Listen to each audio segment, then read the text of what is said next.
Alcohol 20% உள்ள 5 litre திரவ கலவையோடு 1 litre தண்ணீர் சேர்க்கப்படுகிறது. புதிய கலவையில் ஆல்கஹால் எத்தனை சதவீதம் உள்ளது?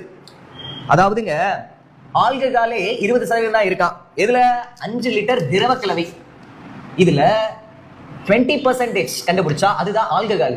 5 லிட்டர்ல 20% எவ்வளவுங்க? 5 × 20/100. 1 டைம் 5 டைம் 1 லிட்டர் தான் ஆல்கஹால். அப்ப 5 லிட்டர் திரவ கலவை இருக்கா? இதுல ஆல்கஹாலோட அளவு 1 லிட்டர். நான் மிச்சம் 4 லிட்டர் என்னன்னு தெரியல, அது ஏதோ ஒண்ணு இருந்துட்டு போகுது. கலவையோட 1 லிட்டர் தண்ணீர் சேர்க்கப்படுகிறதா? பாத்தீங்களா? இப்ப தண்ணியை சேர்த்துட்டோம். 5 லிட்டர் இருந்துச்சா, அதுல இப்ப 1 லிட்டர் தண்ணி ஆட் ஆயிடுச்சுன்னா மொத்தம் எவ்வளவுங்க? இப்ப 6 லிட்டர் இருக்கு. புதிய கலவையில் ஆல்கஹால் எத்தனை சதவீதம்? புதிய கலவை 6 லிட்டரு. இதுல ஆல்கஹால் எவ்வளவு இருக்கு? ஆல்கஹால் ஆல்ரெடி நமக்கு தெரிஞ்சு போச்சு 1 லிட்டரு. இது எவ்வளவு பர்சன்டேஜ்னு கேக்குறாங்க. 6 லிட்டர்ல 1 லிட்டர் எவ்வளவு பர்சன்டேஜ்? 2 அடிச்சா 3 2 6 5. 50/3 அடிச்சா 16 2/3%. Exactly, absolutely, மிகச்சரி.